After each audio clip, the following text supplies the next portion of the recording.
என் நெஞ்சில் குடியிருக்கும்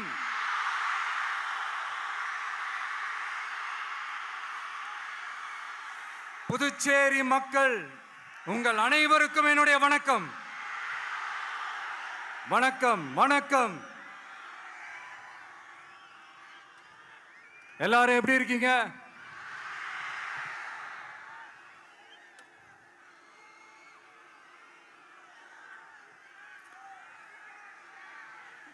இந்த ஒன்றிய அரசுக்கு தான் தமிழ்நாடு ஒரு தனி மாநிலம், புதுச்சேரி ஒரு தனி யூனியன் பிரதேசம். அவங்களுக்கு தான் தமிழ்நாடு தனி, புதுச்சேரி தனி, இப்படிலாம் இருப்பாங்க. ஆனா நமக்கெல்லாம் அப்படி கிடையாதுங்க. நாமெல்லாம் வேறு வேறு கிடையாது. நாம் எல்லாரும் ஒண்ணுதான்.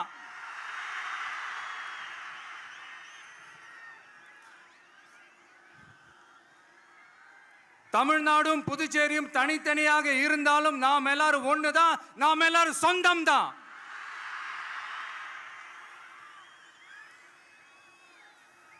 வேற வேற வீட்டுல, வேற வேற ஊர்ல, வேற நாட்டுல, வேற ஸ்டேட்ல இருக்கிறதுனால நாம் எல்லாரும் சொந்தங்கள் இல்லைன்னு ஆயிட முடியுமா? அது எப்படி முடியும்? இப்ப பாத்தீங்களா, ஒருத்தருக்கு ஒருத்தர் பார்த்துக்கும் போது அந்த பாச உணர்வு, அதுதாங்க, அது மட்டும்தான். அது இருந்துட்டாலே போதும், வேற எதுவுமே தேவையில்லை.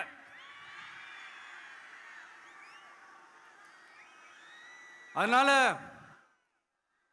தமிழ்நாடு, புதுச்சேரி, கேரளா, கர்நாடகா, ஆந்திரா மட்டும் இல்ல, உலகத்துல எந்த மூலையில நம்ம வகைரா இருந்தாலும் அவங்க எல்லாருமே நம்மளோட உயிர் தான்.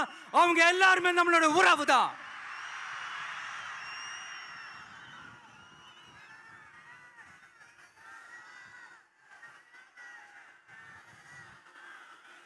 புதுச்சேரினாலே உடனே ஞாபகத்துக்கு வர்றது மணக்குள விநாயகர், அரவிந்தர் ஆசிரமம், வில்லியனூர் மாதான் சொல்லி இவங்க எல்லாரும் ஞாபகத்தில் வருவாங்க. அது மட்டும் இல்ல, மகாகவி பாரதியார் அவர்கள் இருந்த மண், பாவேந்தர் பாரதிதாசன் அவர்கள் பிறந்த மண். அது மாதிரி இன்னும் சிறப்புகளை அடுக்கிக்கிட்டே போலாம். ஆனா அரசியல்னு வந்துட்டா ஒரு முக்கியமான விஷயத்தை பத்தி நம்ம சொல்லி ஆகணும். 1977ல புரட்சி தலைவர் எம்ஜிஆர் அவர்கள் தமிழ்நாட்டில் ஆட்சி அமைச்சாங்க. ஆனா அதுக்கு முன்னாடியே 1974லயே இங்க புதுச்சேரியில அவங்களோட ஆட்சி அமைஞ்சது. அதனாலதான் அப்பவே சொன்னாங்க, நமக்காக வந்தவர் எம்ஜிஆர், அவரை தமிழ்நாட்டில் மிஸ் பண்ணிடாதீங்கன்னு நமக்கு அலர்ட் பண்ணதே புதுச்சேரி தான். அப்படிப்பட்ட புதுச்சேரியை நம்மளால மறக்க முடியுமா? அது மட்டும் இல்ல, இங்க இருக்கிற மக்கள் தமிழ்நாடு மாதிரியே புதுச்சேரி மக்களும் என்ன கிட்டத்தட்ட ஒரு 30 வருஷமா என்ன தாங்கி பிடிச்சுக்கிட்டு இருக்கிறீங்க.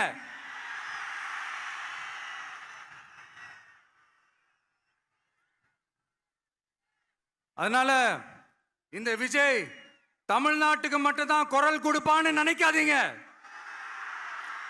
அப்படி பண்ணாத தவறு. புதுச்சேரி மக்களுக்கும் சேர்த்து தான் குரல் கொடுப்பான். அது என்னுடைய கடமையும் கூட. அதனாலதான் இங்க நீங்க ஃபேஸ் பண்ற பிரச்சனைகளை பத்தி இன்னைக்கு நான் பேசுறதுக்காக வந்திருக்கிறேன். அது மட்டும் இல்ல, இந்த புதுச்சேரி கவர்மெண்ட்டை பத்தி நாம சொல்லியே ஆகணும். இது டெஃபினட்டா தமிழ்நாட்டில் இருக்கிற மாதிரி நம்ம திமுக கவர்மெண்ட் மாதிரி கிடையவே கிடையாது. ஏன்னா வேற ஒரு அரசியல் கட்சி நடத்துற நிகழ்ச்சியாகவே இருந்தாலும் அந்த நிகழ்ச்சிக்கு தன்னெழுச்சியா வர நம்ம மக்களுக்கு பாதுகாப்பு கொடுத்து பாரபட்சமே காட்டாம இந்த கவர்மெண்ட் நடந்துகிட்டு இருக்கிறாங்க.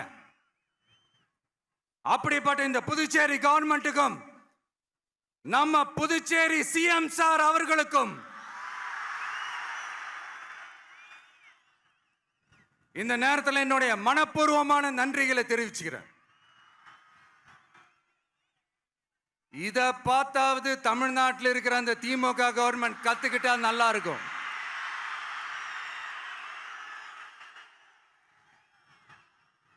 ஆனா அவங்க கத்துக்க மாட்டாங்க. பரவாயில்ல, வரப்போற எலெக்ஷன்ல 100% கத்துக்குவாங்க. அத நம்ம மக்கள் பார்த்துக்குவாங்க.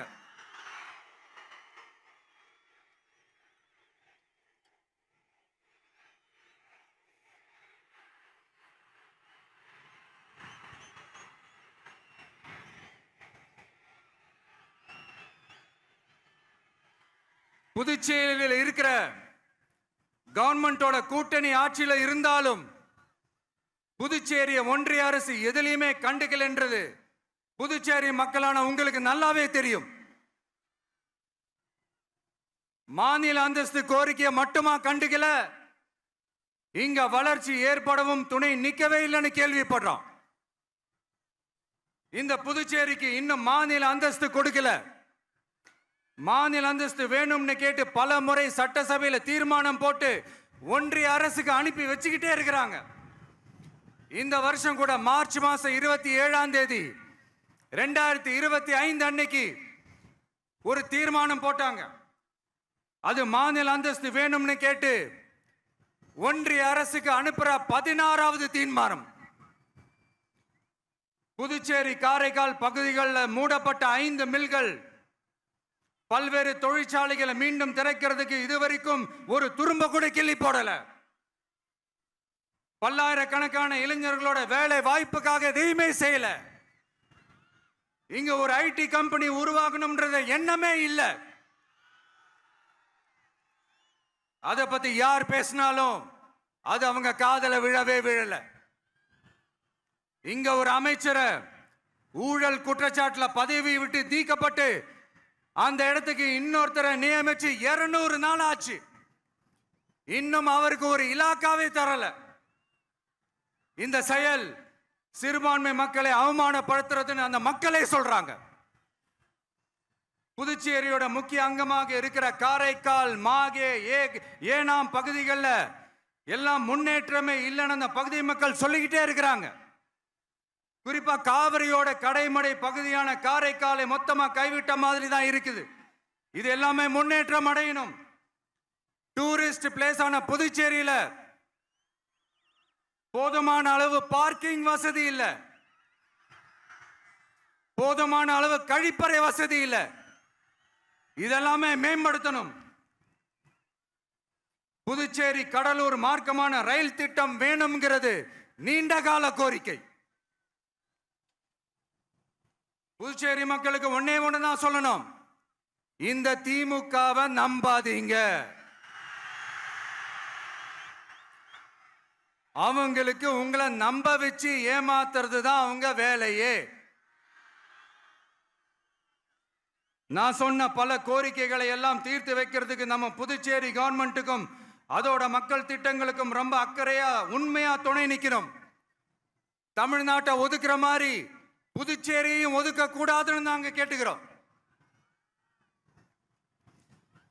கிட்டத்தட்ட 20 லட்சம் பேர் வாழ்ற யூனியன் பிரதேசமான புதுச்சேரி மத்திய நிதி குழுவில் இடம்பெறவில்லை. அதனால் மாநிலங்களுக்கான நிதி பகிர்தல் அடிப்படையிலும் யூனியன் பிரதேசங்களுக்கான நிதி பகிர்தல் அடிப்படையிலும் புதுச்சேரிக்கு நிதி ஒதுக்கப்படுவதில்லை. அதனால ஒவ்வொரு ஆண்டும் புதுச்சேரிக்கு தோராயமாகவே மத்திய அரசு நிதியை விடுவிக்கிறது. அந்த நிதியும் அரசு ஊழியர்களின் சம்பளம், ஓய்வூதிய தொகை உள்ளிட்ட திட்ட செலவுகளுக்கே சென்று விடுவதால் மீத தேவைக்கு வெளிச்சந்தையிலும் கடன் பத்திரங்களை கடன் வாங்குகிறது புதுச்சேரி. இந்த நிலைமை மாறணும்னா ஒரே வழி, மாநில அந்தஸ்து நம்ம புதுச்சேரி மக்களோட பல்லாண்டு கால கோரிக்கை. புதுச்சேரிக்கு போதுமான நிதி வரத்து இல்லாததுனால வெளியே கடன் வாங்க வேண்டியதா இருக்கு. புதுச்சேரியோட கடனை குறைச்சு தற்சார்பு பொருளாதாரத்தை வளர்த்தெடுக்க திட்டங்கள் வகுக்கப்பட வேண்டும். மாநில அந்தஸ்து வாங்கினா மட்டும் போதாது இல்லையா, தொழில் வளர்ச்சியும் தேவையாச்சே. புதுச்சேரி தென்னிந்தியாவின் முன்னணி இண்டஸ்ட்ரியல் ஹப்பாக மாற்ற எல்லா முயற்சிகளும் எடுக்க வேண்டும். இந்திய அளவில் ரேஷன் கடைகளே இல்லாத மாநிலம் புதுச்சேரி தான். ஏழை எளிய மக்களுக்கு வாழ்வாதாரமே ரேஷன் கடைகள் தான். மற்ற மாநிலங்கள்ல இருக்கிற மாதிரி இங்கேயும் அரிசி, சர்க்கரை, பருப்பு, கோதுமை, எண்ணெய்னு அனைத்து பொருட்களும் வழங்கும் முறை சீராக்கப்பட வேண்டும். கடைசியா மீன் பிடிக்க செல்லும் காரைக்கால் மீனவர்களை அடிக்கடி கைது செய்யும் இலங்கை கடற்படை அவர்களின் படகுகளையும் பறிமுதல் செய்து விடுகிறது. அதனால் நீண்ட போராட்டங்களுக்கு பிறகு அவர்கள் விடுவிக்கப்பட்டாலும் படகுகள் கிடைக்காததால் படு மோசமான நிலைக்கு தள்ளப்படுகின்றனர். இந்த நிலை மாற வேண்டும். நான் மறுபடியும் சொல்றேன், இந்த விஜய் புதுச்சேரி மக்களுக்காகவும் எப்பவும் துணை நிற்பான். வரப்போற புதுச்சேரி தேர்தல் களத்துல நம்மளுடைய தமிழக வெற்றி கழகத்தின் கொடி பட்டொளி வீசி பறக்கும். கான்பிடென்டா இருங்க, நல்லதே நடக்கும். வெற்றி நிச்சயம். மீண்டும் சந்திக்கும் வரை நன்றி, வணக்கம்.